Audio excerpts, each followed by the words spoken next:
We are continuing our series, USA to Z, celebrating the country's 250th anniversary. This week is M for, you guessed it, Mount Rushmore. It's fitting the monument was commissioned nearly a century ago to commemorate 150 years of our country. But the massive sculpture depicting 4 famous presidents has a controversial legacy.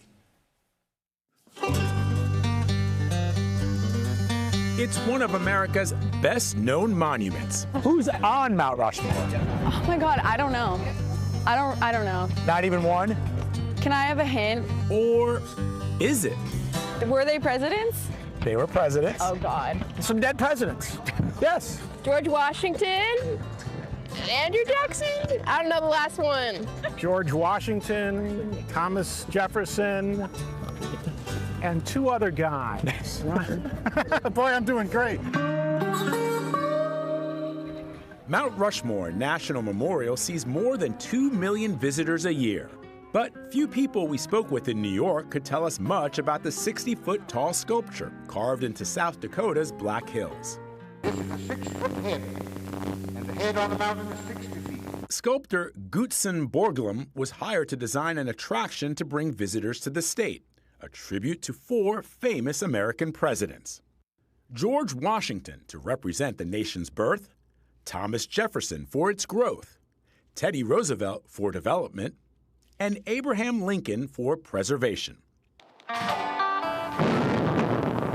In 1927, some 400 workers, mostly miners, began removing large chunks of granite with dynamite and jackhammers before finer detailing. Construction continued for 14 years. The sculptures of George Washington and Thomas Jefferson. Work begins on the head of Abraham Lincoln. And you give it a nice whack. Chris Pelletieri is the stone carver based in New York City. So when you look at Mount Rushmore as someone who does this for a living, what do you see? I see a sculptor who probably had a tremendous ambition to do big things. It's the salesmanship challenge to say, sure, it's in the middle of nowhere, but it's going to be like people are going to travel from all over the world to see this. For those commissioning sculptures like the ones here in Pelletieri's studio, part of the appeal is the appearance of permanence, a work of art literally set in stone.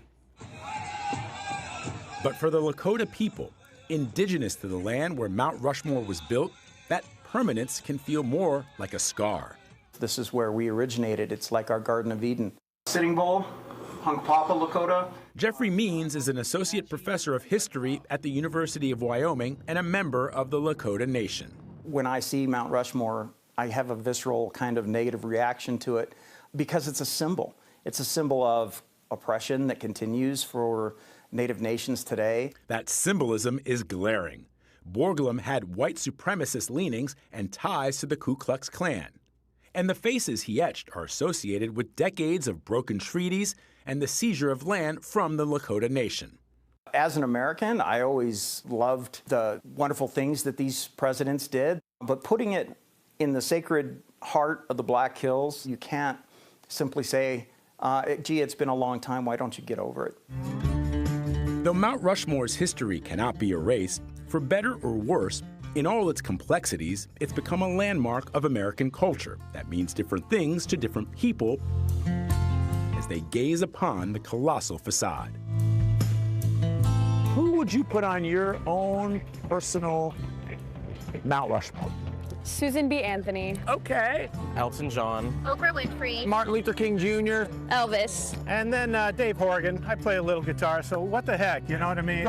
This is the first. This is a first. Throwing yourself up on Mount Rushmore. Why not?